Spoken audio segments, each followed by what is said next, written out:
What's going on, everybody? It's your man Louie T here with another installment of the Louie T Network podcast. So glad that you guys could join me. A lot going on right now in the world of sports, specifically the National Football League. Bill Belichick is now a college coach. Wait, what? We'll discuss that. Joe Burrow had his home broken into. What the hell is going on? We talked about this, South American syndicate that was out here putting together this elaborate scheme to break into celebrities and athletes' homes. This shit is getting really out of hand.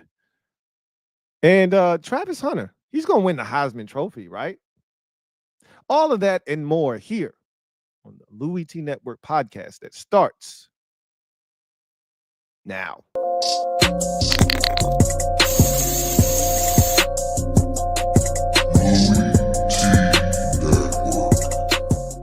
The Louie T Network is powered by MusicHead University. MusicHeads, classes in session. Turn me up. Enroll on YouTube now. Link is in the description. Else could it be? But me, your man, Louie T. Welcome to the 469th installment of the Louie T Network podcast. I, of course, am your set man, Louie T. Thank you for joining me. Number of topics to get to today. Had a chance to watch Hard Knocks episode 2.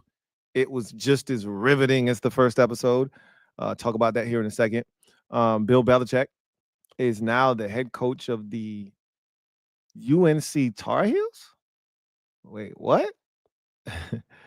My brain is still adjusting to that. Joe Burrow had his house burglarized. I want to start there because that is wild, right?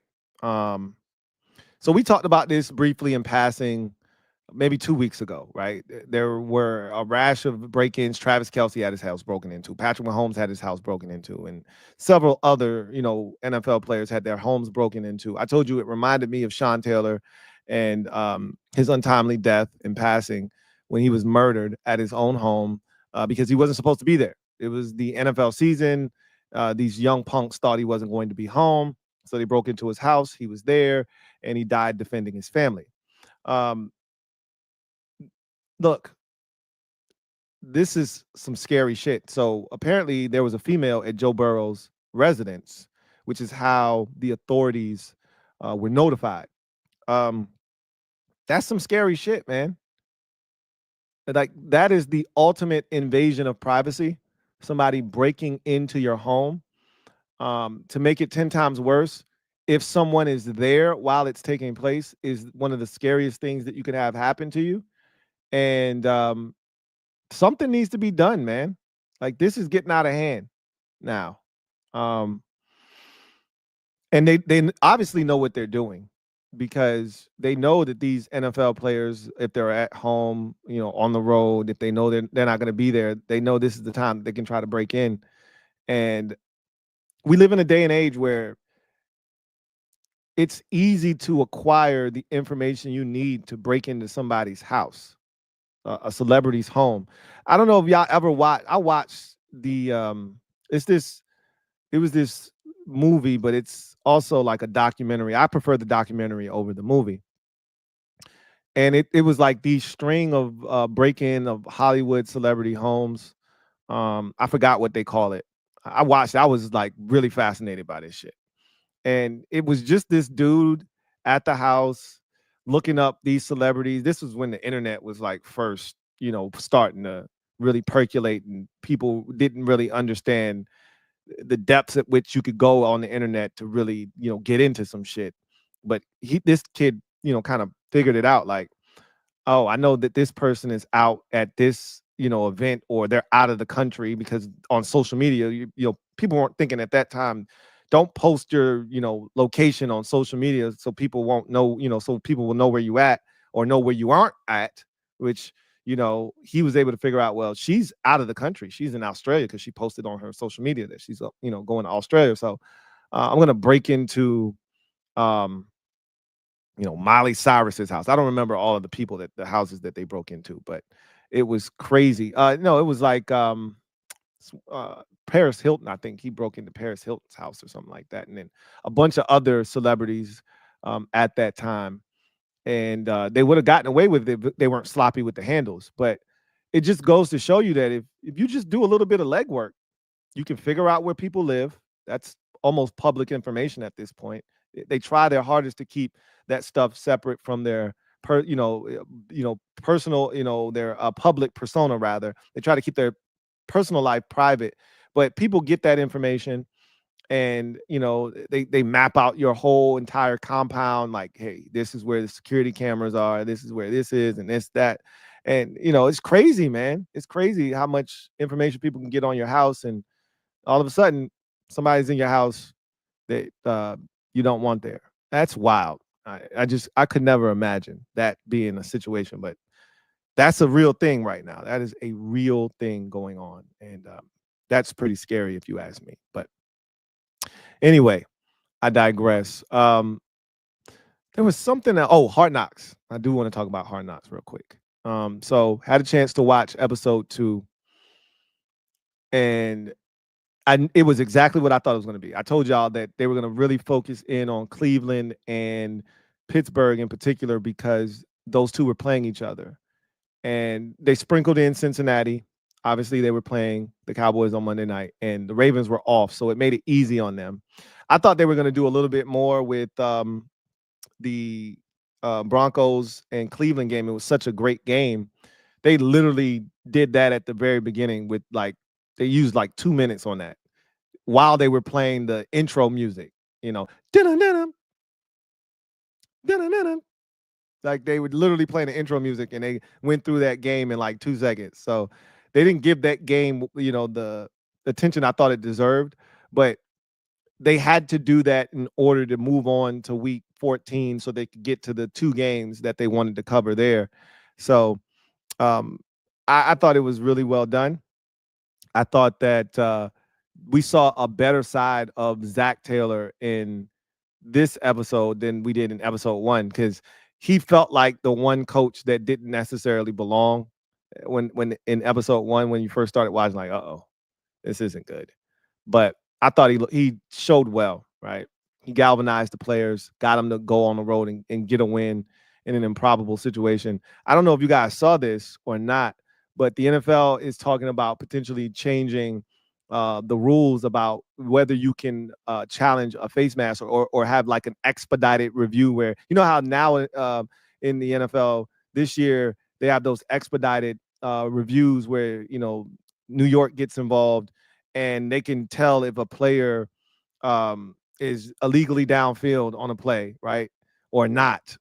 And so if they throw a penalty flag for an illegal man downfield, New York can buzz in and be like, oh, no, he wasn't down the field. And so they'll pick up the penalty flag. They're thinking about adding in a provision that will allow them to review face masks. Like, there was an egregious miss in the Eagles game against the Panthers that would have probably cinched the game for the Eagles, put the game away. And instead, they had to settle for a field goal that they didn't kick because their, field goal kicker isn't any good right now. And then there was obviously a big miss in the Monday night game with the Bengals and the Cowboys where Burrow was sacked, but he was literally sacked by his face mask and the officials missed it. And that would have been a big penalty in that game as well. So in both games, right? And this is why I always tell you, no need to fret. No need to worry. Or as a wise man once said, no need for static, right? The football gods always right or wrong. They always balance the scales. So don't worry. Don't complain about, oh, they missed the face mask. They're going to right the wrong. Don't worry. You think Xavier Legette's drop was an accident? No, it wasn't an accident. That was the football god saying, you shouldn't even be in this position in the first place. Let me fix this. You think that a punt gets blocked and a guy touches it and the team that had the punt blocked gets it back, and ultimately wins 3 plays later. You think that was an accident? No. The football god said, hey, okay, I heard you. I know they missed the face mask. I got it. Relax. Okay? These aren't coincidences. These aren't by happenstance. The football gods got involved. That's what they do. Anyway, episode 2 of Hard Knocks, outstanding. Mike Tomlin, must see TV. He's an excellent, and I'm enjoying the series thoroughly, and I'm looking forward to the Ravens and Lamar Jackson and company getting back in the mix next week and seeing them destroy the New York Giants. They probably don't need to spend a lot of time on that one, but I digress. So let's get to our episode here. We'll make this a quick episode. I don't want to hold you too long. So let's get into our gem dropping session, shall we? I think we shall. Let me drop this gem on your melon. Open your mind. Let your conscience be free. You're now rolling with your man, Louie T double E. Let me open you up. Get you thinking a little bit. So I've got my week 15 power index in front of me, but I didn't give you week 14. So in order to get to 15, we got to get to 14 first. But before we can get to 14, I got to go all the way back to 13 so you know where we're coming from. So last time we did this, I gave you my week 13 power index. And it reads as follows. Coming in at number 7, the Steelers. Coming in at number 6, the Vikings. Coming in at number 5, the Ravens. Coming in at number 4, the Eagles. Coming in at number 3, the Chiefs. Coming in at number 2, the Bills. Coming in at number 1, the Detroit Lions. So just to give you some context there, the Chiefs were coming off of their first loss a couple of weeks prior. And so the Lions had taken over the number 1 spot. The Bills had beaten the Chiefs. So they they moved up from 3 to 2. And the Chiefs moved all the way back from 1 to 3. That happened in week 12, if I'm not mistaken. So then the Eagles and the Ravens were going to play each other in week 14. So that was a big matchup because that was 4 versus 5. And then trying to think. Did the Ravens and the Steelers play each other in week 14 as well? No. They had played each other in week number 12. No. They played each other in week 11. The Ravens and the Steelers did. No, I just told you the Ravens and the Eagles were playing each other in week 14. And then the Vikings, they were playing somebody good, I think. Either that or the Bears. And then the Steelers had, I think they had revenge on their mind against the Cleveland Browns going into week 14. So, or the Vikings, I forgot who they had just played. They had just played somebody decent, I felt like. But whatever the case may be, that led us to week 14's power index. Green Bay entered into the top 7 for the first time since what week? Man, it's been a while. For as good as they are, they never seem to make it into the power index. They had made it into the power index for the first time since week 9. All right. Wow. I didn't realize it'd been that long since Green Bay had made it into the power index. But here they are at number 7. They were coming off of a Thanksgiving victory over Miami. They had been playing really well. They were 9-3 on the season, and they were still in the NFC North divisional race.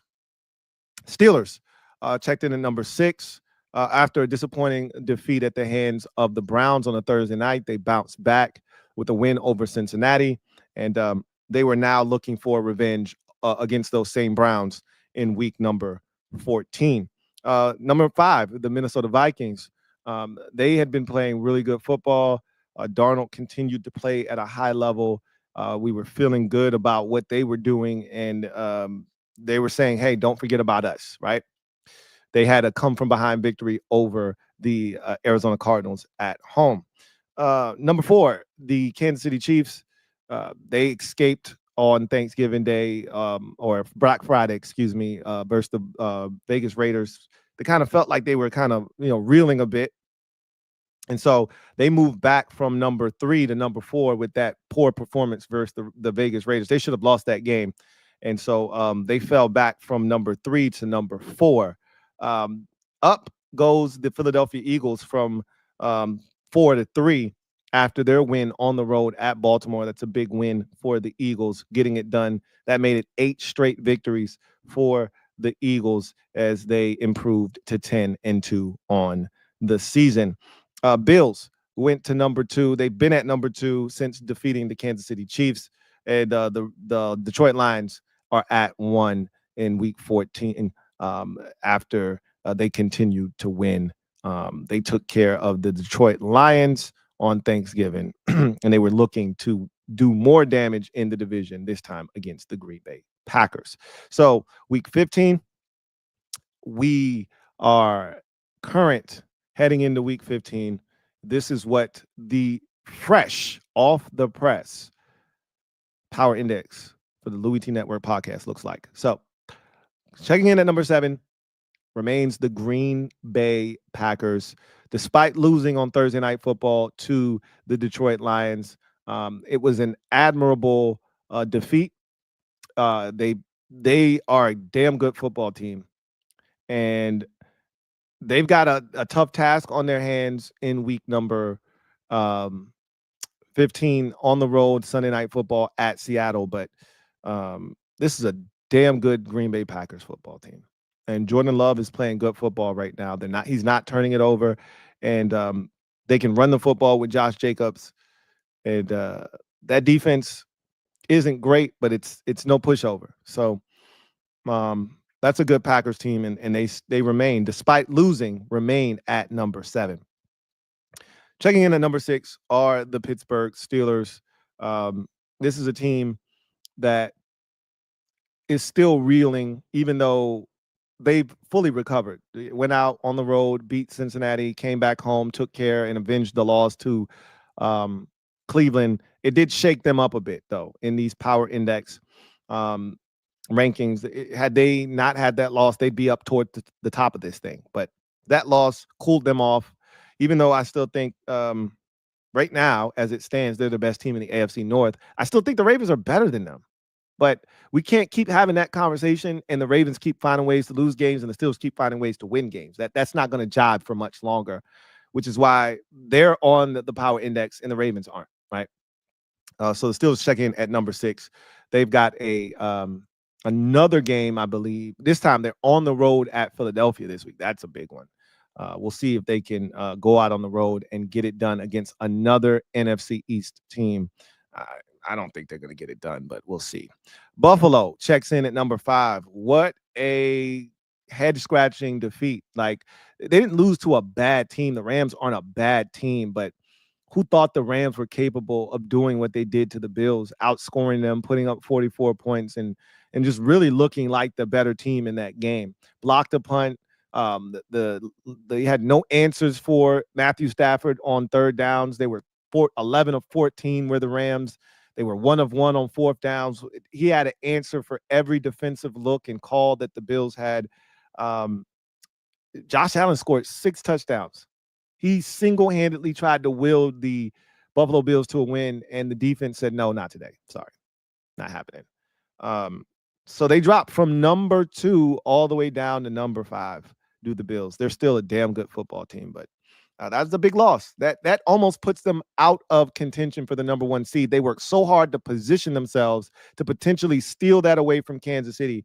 And in one fell swoop, one trip on the road that was a misstep, puts them in a position where they are almost out of the number 1 seed in the AFC. We'll see if they can bounce back. Big game on the road at Detroit. Wow, what a game that shapes up to potentially be.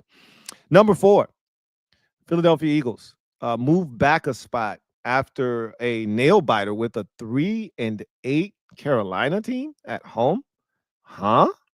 I think 3-9 team, now 3-10 Panthers team. Yikes. I don't think any of us expected that game to be as close as it ultimately was. But the Eagles did prevail. They did not lose the game. But I think them falling back one is a slight indictment on them, but it's more about the team that was able to leapfrog them. Really, the two teams that were able to leapfrog them, and that being the Minnesota Vikings, who check in at number 3. I said this on the podcast on Tuesday. It's time to start putting some respect on the Minnesota Vikings name. And Sam Darnold goes out, throws 5 touchdown passes. They put up 42 points. They dismantled the Atlanta Falcons in that fourth quarter. It was tied at 21, and then they took care of business. They're 11-2. People haven't been giving them their just due and their respect and their props, but it stops here with me. All right. They've beaten a lot of good teams. They have a hell of a resume, do the Minnesota Vikings this season. Yeah, they also beat up on the Little Sisters of the Poor, aka the AFC South. But that was what they were supposed to do. You put food in front of them and they ate, right? But they've also beat teams like Houston. They beat teams like San Francisco. Before the 49ers had their struggles, the Vikings beat them, right? They went toe-to-toe with the Lions, should have beat them, but let them off the hook at home. But they beat Green Bay, and they've got a number of impressive wins under their belt, and they deserve credit. They deserve credit, and I'm giving it to them. They're at number 3 at 11-2 on the season. Number 2 is the Kansas City Chiefs. You know, they had a little, malaise there where they were winning, and you're like, what? Even this win wasn't super impressive, but you got to respect the opponent. The Chargers are no pushover, and the Chiefs found a way to get it done. And look, you can say what you want about their 12-1 record, but they're 12-1, okay? Like, understand what they are, who they are, and what they stand for. And that was another gritty performance at home against a game Chargers team. And so you have to continue to give the Chiefs their proper just due. They are 12-1 and closing in on the number 1 overall seed in the AFC. If they can continue to find ways to win. And then and they got the Browns this week. They should be able to win, but the Browns are dangerous, especially when you catch them at home. So we'll see what happens. They've been big time record killers, right? But that was also within the division. But Jameis Winston gives them, a different element. So we'll see. And then lastly, of course, still at the number one spot, the Detroit Lions, who I firmly believe is the best team in all of the National Football League, have felt that way for quite some time. I just needed them to continue to show that. And the opportunity presented itself when Kansas City lost their first game, and the Lions have taken over and have not looked back since. They got a big win at home last week on Thursday Night Football over Green Bay. They have an even bigger matchup this week at home versus the Buffalo Bills. That one should be theater. Get your popcorn ready. So that is the Week 15 Power Index. Packers at 7, Steelers at 6, Bills at 5, Eagles at 4, Vikings at 3, Chiefs at 2, Lions at 1. Oh my. So let's transition to social media maneuvers. I'm a midday marauder, or more like an evening marauder. Feel like I haven't done this in a while, right?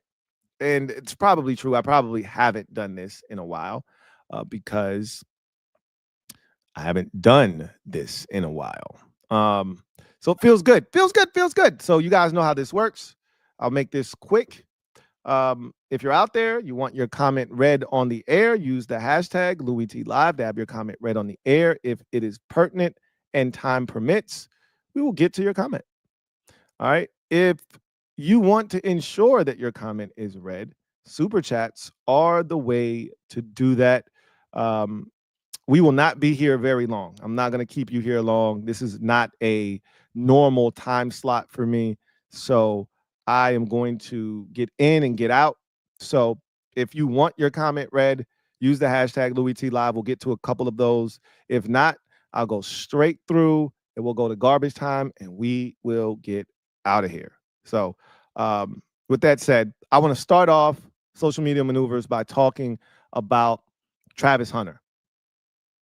So college football announced their Heisman Trophy finalists, Dylan Gabriel, Travis Hunter, Ashton Genty, and I'm missing somebody. Cam Ward, right? Those are the four. Feels like it's gonna be Travis Hunter, right? Like Dylan Gabriel is the only one of those four guys. Okay, him and Genty are the only two that are actually in the playoffs. And Gabriel, like, yeah, it's cool, but he's not a Heisman Trophy winner, I don't think. It's either going to be Genty or Hunter to me, and I think it's Hunter, right? The only thing is, they love to reward winners with the Heisman Trophy, but Jaden Daniels didn't win anything last year, and he got it. So I think we have to remember that it is a regular season award, and I think the two best players in the regular season this year were Ashton Genty and Travis Hunter. Now, I want to ask you guys about Hunter. So I think he is going to win the Heisman Trophy, just to make that abundantly clear. But what I want to ask you guys is there's been this debate about whether he can play both sides of the football in the NFL. He's not the first guy to come out of college with this skill set, with the ability to play both sides. Deion had that ability. Charles Woodson had that ability. There have been other guys that have had that ability, but those are the two that come to mind. Those are the two guys that really got an opportunity to do both. Yeah, I was about to say Cordell Stewart, but he was slash. He wasn't playing both sides of the ball. He was quarterback, he was receiver, he was running back, he was a little bit of everything, but he didn't play both sides of the ball. So I've said this. First of all, let me state my position. I don't think he can play both sides in the NFL. I don't. A lot of people are like, yeah, he can do it, but yada, yada. No, I don't think you can do it. Now, here's why I don't think he can do it. One, you got to pick a side because this ain't college, right? The players are more physical. The game is more grueling. It's more taxing. You can't play 75 defensive snaps and then turn around and play 63 offensive snaps. I don't care how conditioned you are. You're not built for that type of life. Again, you're not in the Big 12. You're not playing against Kansas or Oklahoma State. You're playing against grown-ass men every week who are going to try to take your head off. So this ain't like you going and making a one-hand grab against Nebraska, and making it look effortless. You catching that wide receiver screen and somebody's trying to crack one of your ribs. So it's a little different. I think he is a corner, day one NFL bona fide stud corner. I think most teams look at him in that vein because it's so much harder to find a lockdown NFL corner than it is a dominant receiver. So I think if all things are equal, you put him at corner and see if he can thrive there. And here's what I do think he can do. He can have what Deion Sanders had. Dallas used to put Deion Sanders in on offense. Throw him a wide receiver screen, throw him a slant, give him a reverse, give him a jet sweep. Dallas used to do that with Deion, right? Charles Woodson, the Raiders used to do the same thing with him. Get him on the field on offense, give him a couple touches, let him be die. You can do that early in your career, but eventually you realize, nah, this two-way shit is for the birds. He'll come in and he'll be dynamic initially, and he's such an athlete that you want him to touch it on both sides, and he'll be able to touch it. You put it in a package for him, anywhere from 10 to 12 snaps offensively. Let him touch it 3 or 4 times, and see if he can't give you a shot, shot in the arm, right? But this notion that he can play both sides like consistently, no way. That's just my opinion. But can he do both? Sure, he can do both, but one on a limited basis. The other full-time. He can't do both full-time. That's my position on that. Anyway, let's get to the comment section real quick, and then we'll get to our closing of the show with garbage time. John Wynn writes, what I don't understand is why you would punt the football while you're at your opponent's 44-yard line when you have a kicker that can make a 58-yard field goal attempt or further. So if you're at the opponent's 44, it's a 62-yard field goal. I think you're still talking about Dallas. I don't recall that scenario, but if they were at the 44, like Brandon Aubrey is capable of making a 62-yard field goal. So I would like to think, that if they were at the 44, they would have just kicked the field goal instead of punting the football. If you're talking about Dallas. Now, if you're talking about a different team, again, but if you're at the 44, it's not a 58-yard field goal. 18 yards is what you tack on to wherever you are on the field. And that's how you get the distance for a field goal. John Wynn writes, so with the huge injury loss of Noah Brown in Washington, is bye-bye for the playoff picture this year game over? Nah, I wouldn't say that. Like, he was an impactful player, but not to the extent that, your season is done because Noah Brown is injured. I don't see that as the situation in Washington. Like, where the sky isn't falling because Noah Brown got hurt. You hate it for Noah Brown. You hate it for, the offense and what they were building, but next man up, right? KJ Osborne, come on down. I got to give you some credit though, John. You told me last week that the Cardinals were going to be an easy game for you guys. I mocked you, and I said you weren't even favored in that game, and then you went in there and you took care of business. So I got to give you some credit. Sheree Budapetti. Sorry if I messed that up. I'm pretty sure I did. Writes, how do you think the Broncos will match up with Houston in a potential wild card game? That's obviously more favorable than Buffalo or Pittsburgh. Well, you got to get to the playoffs first. I think the Broncos would actually win that game. If the Texans continue to play the way that they were playing prior to the bye, I think Denver could go into Houston and win a wild card matchup. So, that defense, with the way CJ Stroud is playing right now, he hasn't looked right since Stephon Diggs got hurt. And you could probably even go back further to when Nico Collins got hurt the first time. But he was still fine until Diggs got hurt. And then it's like the wheels fell off at that point. But we'll see what they look like coming off the bye, right?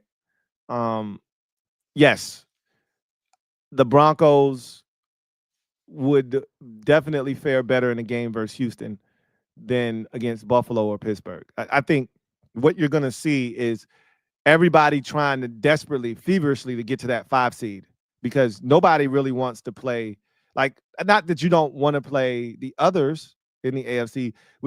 Houston looks like food. Of all of the division winners, Houston is the one that looks like food. Now, I will say this about Pittsburgh.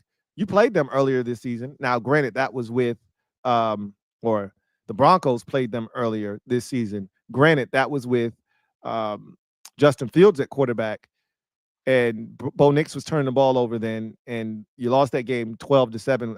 I don't think the Steelers scored a touchdown in that game. So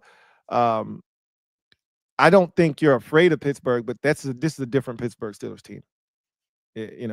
So you would match up a lot more favorably with Houston without question if you're the Denver Broncos. That's what you want. Sheree writes, whenever the Texans play on Wild Card Weekend, why does the NFL always schedule their game as the first game on Saturday? Is there a reason? Yes, I've explained this many times over. The NFL always kicks off Wild Card, now Super Wild Card Weekend, with what they deem to be their worst matchup. The worst draw in the NFL is the AFC South. It just is, right? So this has been the formula for years. You always start off the playoffs because if there's a game that will be watched the least is that first playoff game that comes on at roughly 4:30 on that Saturday. Because if I'm running errands, I got stuff to do. That's the one game that I may miss the first half of, or miss the first quarter, or miss the entire game altogether because I'm doing shit. And so you want to put the game that's going to draw the least amount of eyeballs on first, because all of the rest of the time slots, you expect people to be sitting down in front of their television set or sitting down in front of their mobile device or making a concerted effort to watch the game. Like that 8 o'clock, 8:15, 8:30 slot for the second game of that Saturday doubleheader. That's a primetime spot, right? 8 o'clock at night on a Saturday, everybody's watching, right? The next day, 1 o'clock, everybody's watching at 1 o'clock, right? You just get out of church, or, you didn't go to church, but you're already at home. You're ready for that 1 o'clock game. I expect you to be watching that. Same with the 4:30, same with that 8 o'clock game that night on Sunday with the triple header, right? Same with that. They play a game on Monday night. That's a primetime spot as well on Super Wild Card weekend. But that 4:30 game on Saturday, hey, I got shit to do on my Saturday. So we're going to put the worst matchup, which is always, no matter who, it's whoever wins the AFC South will host the first playoff game on Saturday. Always. That's always the way it's been. That's always going to be the way it's going to be, because it's all about eyeballs, and they don't draw. So, yeah, there's a reason behind it for sure. Good question. I've explained that before, but good question. Brandon N., thank you for the super chat. Greatly appreciate you. Thank you for being a member of the MOBB. Brandon writes, "Hey, Lou. What's going on, Brandon? He says, hope you all good. I've been still tapped in listening to and from work. Really appreciate you for that, man. Really appreciate you, Brandon." He says, "I'm of the opinion that Hunter's ball skills and playmaking are good enough that you can't afford to not have him on offense." And he's so good attacking the football in the air. I agree with that sentiment. But as I've mentioned, it's so easy to find wide receivers that are playmakers. Like, it's not easy to go get an elite one. Like, he could be an elite wide receiver, right? So it's not easy to get one of his talent, but it's easy to find a guy that can move the needle at the receiver position. You don't need a first-round pick for that. You don't need a top 5 pick for that. It's hard to find elite corners, though. Generally, you need a first-round pick. You need a top 10 pick. You need a top 15 pick to find an elite corner, right? Look at the best corners in the NFL over the last 5 years. Guys that are in that conversation, and look where they were drafted. Like, you're not going to find too many guys outside of the top 15, right? So whether it's Marshawn Lattimore, whether it's Sauce Gardner, whether it's PS2, I mean, we can keep going. All of these guys are top 15 picks. It's hard to find elite corners outside of the first round. Not saying that you can't. It's just hard. Jalen Ramsey was in that mix. He was a top 10, top 5 pick, I believe, right? It's just hard to find. So I just think teams are going to value him as a corner more than a receiver, and you're going to want to give him opportunities to play receiver. And I'm not saying that they're not going to do that. I just told you his ability to play receiver, I think, is going to be limited because they're going to value him as a defender more than a receiver. That's what I think. But I don't disagree with you. His ball skills are off the charts, and I think that puts you in a position where you want to put him on offense. So I totally understand where you're coming from, Brandon, without question. Let's see. We stopped right here. Let's see. Kevin the PRF says, reevaluating the Falcons offseason, are we praising the GM for drafting a backup plan or trashing the GM for the initial plan? NFC conference jet-like disappointment. So I think you can do both, right? I already had told you why he did what he did, because the last time their general manager was in the position, his first year he came on board, he had an opportunity to draft Justin Fields. He did not do it because they had Matt Ryan. Instead of drafting Justin Fields, he drafted Kyle Pitts, and I'm pretty sure he regretted that decision looking at the way things turned out. Matt Ryan was washed, and a year later he was out of there. They had no quarterback. They went through, Desmond Ridder and Taylor Heineke and all kinds of nonsense, and they could have avoided all that if they would just taken Justin Fields.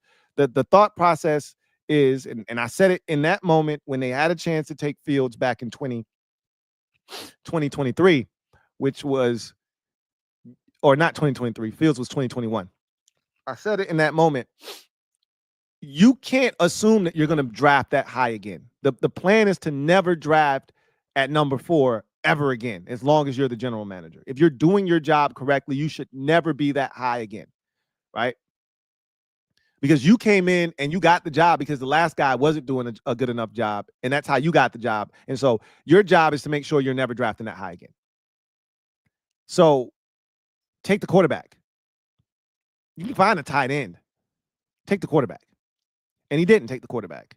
And I'm not saying it was the wrong decision because, I mean, Justin Fields hasn't been, the best quarterback in the world. But I tell you what, you put Justin Fields in Atlanta with the weapons that they had at that time, minus Kyle Pitts, obviously. But if you look at what they've been able to build in Atlanta, Fields might have been, think about a backfield with Fields and Bijan Robinson, because they probably would have still been in a position to draft Bijan Robinson. And think about that kind of a backfield with Fields, his legs, and Bijan and his legs, and what that could be, right? They've never put Bijan with a dual threat quarterback back there that would really make teams have to honor that quarterback. That would open up massive lanes for Bijan. It would change the game. So I think he got the second chance to right or wrong, and he said, I don't plan on drafting this high again. We just got Kirk Cousins. We expect him to win football games for us. We shouldn't be a top 10 draft pick team again. Let's take the quarterback while we're here. Let's not be foolish the second time around. Yeah, we killed him the first time because you don't think the Falcons could have used a pass rusher. They couldn't use a player that could help them win now. Absolutely, they could. But as we can see, I don't want to say Kirk Cousins is washed because he is 1 year removed from major surgery. And so I think you have to show him grace, knowing that same thing with Aaron Rodgers, even though he's a little bit older. You got to show a guy coming off of major surgery grace as they get older. Can't expect them to just go right back to what they were. So I think it sucks watching Kirk struggle the way that he's struggling this year. Same with Aaron Rodgers. But I think if you look at them next year, this time next year, I think they'll be in a much better space physically, be able to move around, be a little bit more mobile. And so in the moment, it was tough to see the Falcons do that, knowing that you just invested in Kirk Cousins the way that you did. But I also understand the need to get a young quarterback, one that you believe in, and not have to go about that. Like what we've seen in the league the last 2 decades, the team that has done it the best has been the Green Bay Packers, because they've always had a quarterback in waiting, always, right? Went out and got Brett Favre, traded for him, and let him be the quarterback. They drafted Aaron Rodgers when nobody else seemed to want him in the first round, and they just let him sit on ice. They just put him on ice. And when the time finally came, they passed the mantle off to him, and he was the guy, right? Then Aaron Rodgers was the guy for a long time, and then they drafted Jordan Love, and they let him sit. And they said, people probably questioned, what the hell are you doing? Like, Rodgers can play another 4 or 5 years. What are you doing? And ultimately, Rodgers has been playing, 6, 7, maybe 8 more years, whatever the case may be. But that's their philosophy. Hey, let's get the quarterback while we're in a position to get the quarterback. If we believe in this guy and we got a chance to get him, let's get him, and we'll figure out everything else later. But the hardest thing in this league to do is find the quarterback. And if you got a chance to get him, get him. And that's what they did, and I commend them for that. And it's looking like a smart decision now, but it still may end up being like you missed an opportunity to maximize your team around Kirk Cousins. But I definitely do not fault them for doing what they ultimately did. Ghost Rider, right? It's a revenge game for Washington because of what happened in 2018. What